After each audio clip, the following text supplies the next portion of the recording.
Bago ko simulan ang kwentong ito, nais ko po sanang pindutin nyo naman po ang like at subscribe at ang notification bell upang ma-update po kayo sa mga bagong lapag kong kwento.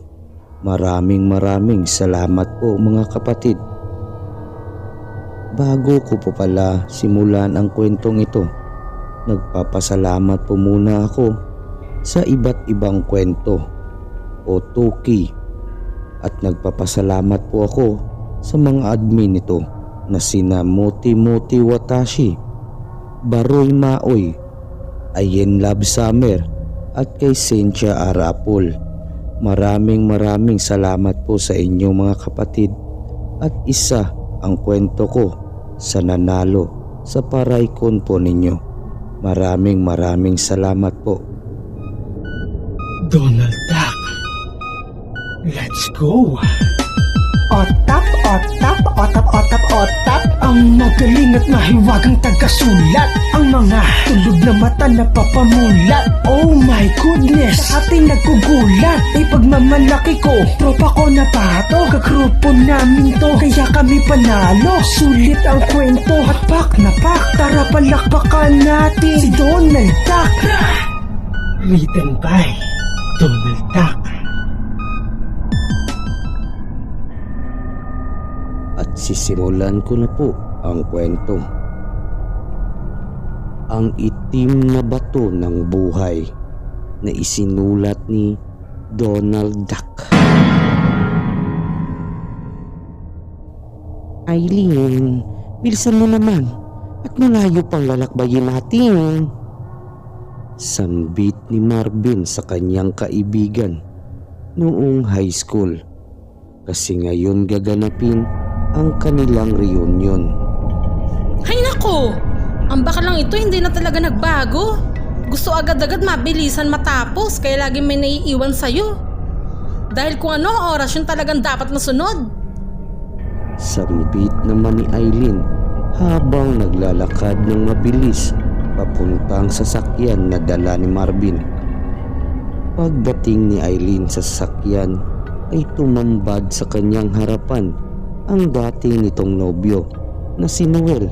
Kasama rin ito ang magsyota na sina Annabel at Romy at ang dalawang adik na sina Judy at si Kenneth. Kaya dahan-dahan siyang umakyat sa sasakyan dahil siya lang ang hindi nakapagtapos sa pag-aaral dulot ng kahirapan nila sa buhay. Dito ka nang umupo, Aileen, sa gitna namin ni Kenneth. Dahil na-miss ka na namin. Biruin mo, simula nang graduate tayo ng high school ay hindi ka na namin nakita. Nakangiting sambit ni Judy. Oo nga, kulot. Dito ka na sa gitna. Siguradong hindi ka tatabi kay Noel dahil mapapanis lang ang laway mo sa kanya. Dahil may sariling mundo ang taong iyan. Wika naman ni Kenneth, sabay tawa ng malakas. Hay, hanggang ngayon kayong dalawa ay mga bully pa rin. Hindi na talaga kayo nagbago. Sambit naman ni Marvin at nakitawa rin ito habang nagmamaneho sa kanyang bagong biling sasakyan. Subalit si Annabel at si Romy ay wala pa ring tigil sa paghahalikan sa likod ng sasakyan. Parang sabik na sabik sa isa't isa. Ang totoo ay may kanya-kanya silang asawa. Ang tanging nakakaalam lang nito ay si Marvin dahil ito lang ang naka-attend sa mga kasal nila. Kinausap siya na walang makakaalam ng katotohanan dahil matagal na rin nilang pinagtataksilan ang kanilang mga asawa dahil mahal na mahal pa rin nila ang isa't isa. Habang nagmamaneho si Marvin ay tiningnan nito ang mapa kung saan ba ang shortcut para mapadali ang biyahe at marating nila agad ang kanilang pupuntahan. May nakita siyang shortcut sa Santa Milagrosa. Makakaiwas na sila sa traffic. masarap ang tulog ng lahat maliban lang kay Marvin. At nang marating nila ang Santa Milagrosa ay may nakasulat na sign na private property area. Subalit hindi iyon pinansin ni Marvin at tuloy-tuloy pa rin na pumasok sa makitid at maputik na daan. Kaya nagising ang lahat dahil sa pag-uga ng sasakyan. Bakla! Ano bang dinaanan mo? Bakit ganito ang takbo natin? Hindi ba sabi ni Marlon, ang daan na tatahakin natin ay sementado? Bakit dito ka dumaan sa makitid at maputik na daan? Sambit ni Aileen kay Marvin dahil nahihilo talaga ito kapag paalon-alon ang sasakyan. Ay, tumahimik ka na lang dyan, Aileen, at ako nang bahala para mabilis tayo makarating sa pupuntahan natin. Nakangiting sagot ni Marvin kay Aileen.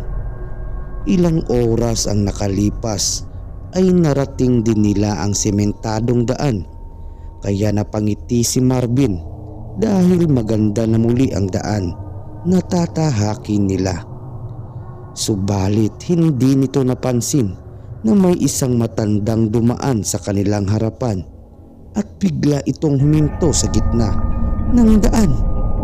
Kaya nahirapan si Marvin na kontrolin ang sasakyan, kaya nahulog sila sa bangin at nagpagulong-gulong hanggang bumagsak sa lupa. Ilang oras din silang nawala ng malay at walang nakakaalam sa nangyari sa kanila. Pinilit nilang lumabas ng sakyan habang umiiyak sina Aileen at Annabel dahil sa nangyari. Okay lang ba ang lahat? Biglang tanong ni Romy sa kanila habang nakayakap ito kay Annabel dahil wala itong tigil sa pag-iyak. Si Kenneth, hindi na gumagalaw. Malakas na sigaw ni Judy dahil nakapatong ito sa kanyang katawan. Kaya nagmamadaling kinuha ni Aileen ang dala niyang flashlight at inilawan ito kung saan naroroon si Judy. Biglang nanglaki ang kanilang mga mata dahil ang kalahati ng ulo ni Kenneth ay wala na at ang utak nito ay bumubulwak na ng sariwang dugo, habang ang mga mata naman nito ay nakalawit na. Tanging ang mga ugat na lang nito ang nakakapit upang hindi ito mahulog sa bunganga ni Judy. Habang nanginginig ito sa takot sa nangyari sa kanyang matalik na kaibigan na si Kenneth. Nagmamadaling kinuha ni Marvin ang cellphone upang humingi ng tulong, subalit walang signal at ganoon din sa ibang mga kasama niya. Hindi pa rin matigil sa panginginig sa takot si Judy dahil sa nangyari sa kanyang kaibigan. Bigla itong tumayo at sinugod nito si Marvin habang naghahanap ng signal upang makahingi ng tulong. Putik kang bakla ka! Ikaw ang may kasalanan kung bakit namatay si Kenneth! Malakas na sigaw ni Judy habang sakal-sakal nito si Marvin. Tama na yan, Judy. Huwag mo siyang sasisihin dahil aksidente ang nangyari at hindi niya ginusto ang nangyaring ito. Sambit ni Romy at pilit itong inaalis ang kamay sa pagkahawak sa liig ni Marvin. Oo nga, Jude! Tama na yan, walang kasalanan si Marvin, kaya tumigil ka na! Malakas na sigaw ni Aileen habang walang tigil pa rin ang pagluha nito. Subalit hindi pa rin binibitawan ni Judy ang pagkasakal niya kay Marvin dahil gusto talaga niya itong patayin sa sobrang galit niya. Biglang isang malakas na suntok ang pinakawala ni Noel sa mukha nito at isang malakas na sipa sa sikmura upang bitawan nito ang pagkahawak sa liig ni Marvin dahil hindi na talaga ito makahinga. Putik ka, Noel! Papatayin din kita! Malakas na sigaw ni Judy upang makaganti sa ginawa ni Noel sa kanya. Subalit ganoon pa rin ang nangyari bulagta pa rin siya sa lupa dahil hindi nito alam na si Noel ay isang taekwondo master at kaya siya nitong patayin sa sipa at suntok lang. Hanggang naisip ni Judy na hindi niya makakaya si Noel, kaya bumalik na lang ito sa bangkay ni Kenneth at pilit itong binabalik ang nahating ulo nito habang wala pa ring tigil sa pag-iyak. Nagulat man ang lahat sa lakas na taglay ni Noel ay wala pa rin silang narinig na isang salita mula rito at umalis ito upang maghanap ng daan upang makaalis sila sa lugar ng binagsakan ng sasakyan nila. Ilang sandali lang ay biglang may masangsang na amoy ang nanonood sa kanilang ilong. Tila ba'y may nasusunog na buhok kaya nangilabot sila at halos nahirapang huminga. Ilang sandali lang ay biglang may lumitaw sa kanilang harapan at hindi nila alam kung anong klaseng nilalang iyon na lumulutang sa hangin at sobrang haba ng buhok nito na halos natatabunan na ang buong katawan nito. Kaya napatakbo si Eileen at si Annabel sa kinaroroonan ni Marvin at Romy dahil sa sobrang takot sa nilalang na lumitaw sa kanilang harapan. Ay, ano yan? Ano yan? Biglang sambit ni Marvin habang humihinga ito ng malalim dahil sa pagkakasakal sa kanya kanina ni Judy. Iyan ang tinatawag na kubot, isang uri ng aswang na mahaba ang buhok upang patayin ang kanyang mga biktima. Sambit naman ni Noel habang naglalakad ito pabalik sa kanila. Parang narinig ko nga ang kwentong yan sa lola ko na may isang lugar dito sa Maynila na nakatira ang mga kubot. Hindi ko akalain na makikita ko ang isa sa kanila. Sambit ni Eileen na nanginginig habang nakayakap ito sa bakla na si Marvin. Wala akong pakialam kung anong klaseng nilalang yan. Ang gusto ko ay umalis na tayo rito upang mabigyan ng magandang libing ang kaibigan kong si Kenneth. Malakas na sigaw ni Judy at ubod lakas nitong hinampas ng hawak na bakal ang aswang na nakalutang sa hangin. Subalit hindi man lang natamaan ang katawan ng kubot at nakapulupot na ang buhok nito sa bakal na pinalo niya. Dahan-dahan na gumapang ang buhok nito sa buong katawan ni Judy. Pumasok ito sa kanyang mata, ilong, bunganga, pati na rin sa kanyang tainga. Halos parang naging bato ang lahat na naroroon dahil unti-unting pinapatay ng kubot si Judy at halos umalingaw-ngaw ang boses nito sa gitna ng kagubatan. Tutulong sana si Noel upang hindi tuluyang mamatay si Judy. Subalit may biglang tumalon sa kanilang harapan ang hindi mabilang na mga kubot at ganoon din ang ginawa sa kanila. Pinuluputan din sila ng mga buhok hanggang sa hindi na sila makahinga at sabay-sabay silang nawala ng malay. Paggising ni Noel ay mga buto na lang ang natira sa katawan ni Judy. Ang magkasintahang sina Romy at si Annabel ay wakwak ng mga tiyan at nakalabas ng mga lamang loob nito. Buhay pa ang mga ito habang walang tigil sa pag-iyak. Si Marvin naman ay walang tigil sa pagsigaw upang humingi ng tulong, kaya tinanggalan ito ng dila ng isang kubot at kinain ito ng buo. Habang nagdarasal ang mga kubot sa ribulto ni Satanas na may hawak na itim na bato, ay dahan-dahan naman inaalis ni Noel ang pagkakatali sa kanya dahil sa ilalim ng ribulto ni Satanas ay naroroon si Eileen upang ialay sa kanilang Panginoon.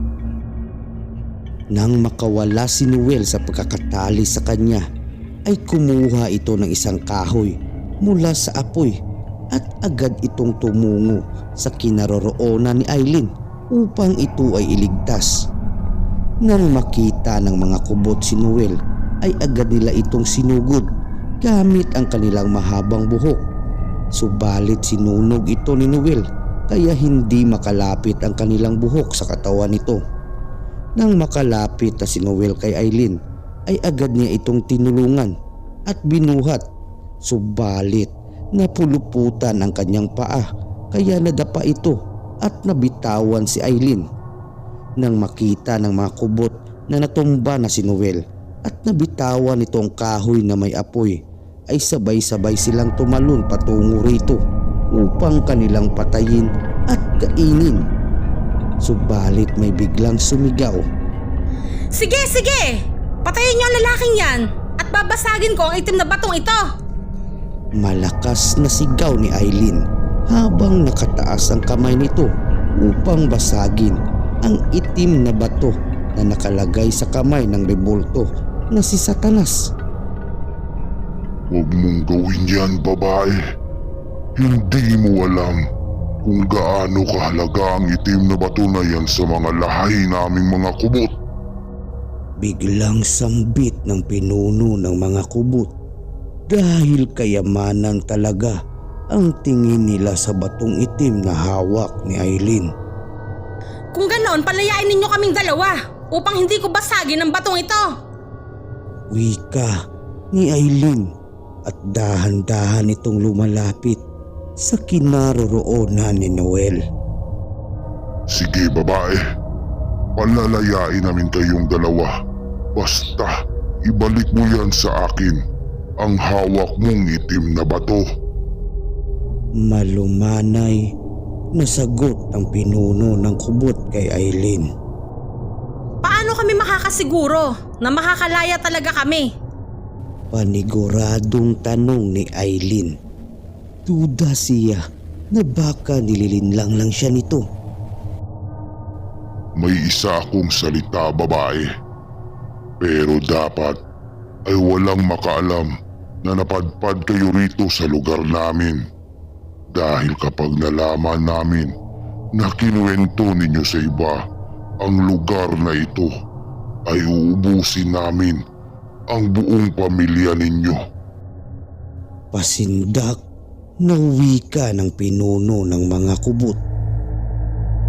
Kaya binigay ni Aileen ang itim na bato sa pinuno ng mga kubot at umalis sila ni Noel sa lugar na iyon na ang tanging dala lang nila ay kahoy na may apoy.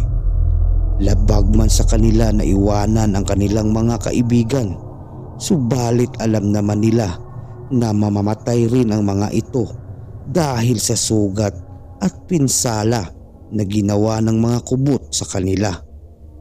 Napapaisip din si Noel at si Aileen kung bakit ganoon na lang kahalaga ang batong itim ng mga kubot at pinalaya sila ng mga ito na hindi sinaktan at kinain. Ang katotohanan kasi, ang itim na bato na iyon ang bato ng buhay at ito ang nagsisilbing kanilang buhay upang tumagal at manatiling malakas ang kanilang mga katawan. Dahil kung sakaling binasag iyon ni Aileen, ay tiyak na lahat ng mga kubot ay unti-unting mamamatay dahil mabilis silang tatanda at manghihina. Wakas.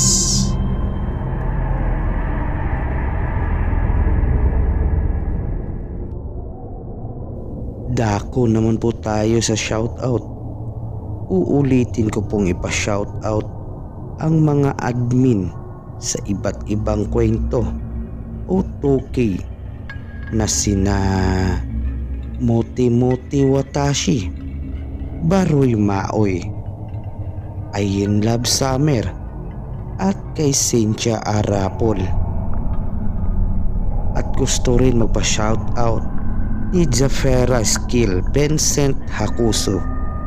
Shoutout po sa iyo, sir.